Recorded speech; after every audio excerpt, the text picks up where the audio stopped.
Sun, if falls on the statue of God, does not become sacred, sun's light. And the same sun's light falls on a garbage bin, does not become dirty. The same sunlight illumines both, yet the sunlight remains pure and unaffected, untainted by anything that it interacts with. Likewise, this divinity interacts with our mind, our senses, but it does not get tainted.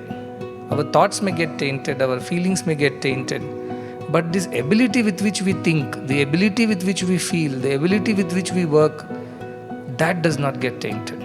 Like the electricity does not get tainted. If it passes through a red bulb, it looks like red light.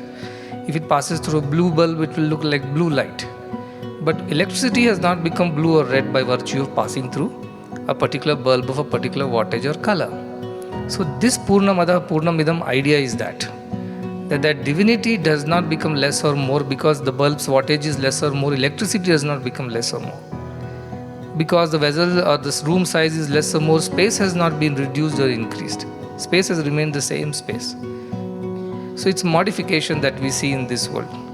And to that extent we are divine. That we are all modifications of that divinity. Sometimes we express it in its entire glory. A singer sings, oftentimes, they lost themselves in singing. At that moment they are in touch with their divinity. Divinity is expressing itself completely through that song.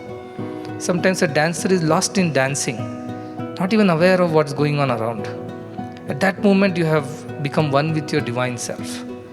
So also a sportsman, so also a doctor, so also a teacher, an engineer, anybody. When your thought, word and deed are completely in sync without any aberrations and deviations, at that moment you are a fullest expression of your divine self. That divine energy completely flows through you without obstruction. We all know theoretically we are divine, but how many of us practically experience it? Till we experience it, this still remains a secret only. It's an open secret. You can't access it because you have not experienced it. So the whole sadhana is about preparing yourself to experience that divinity in its fullest. Purifying your mind, senses, your buddhi, your antaratman. So that divinity which is already existing can manifest itself completely through you, without being obstructed, without being diminished, without being made any lesser than what it is.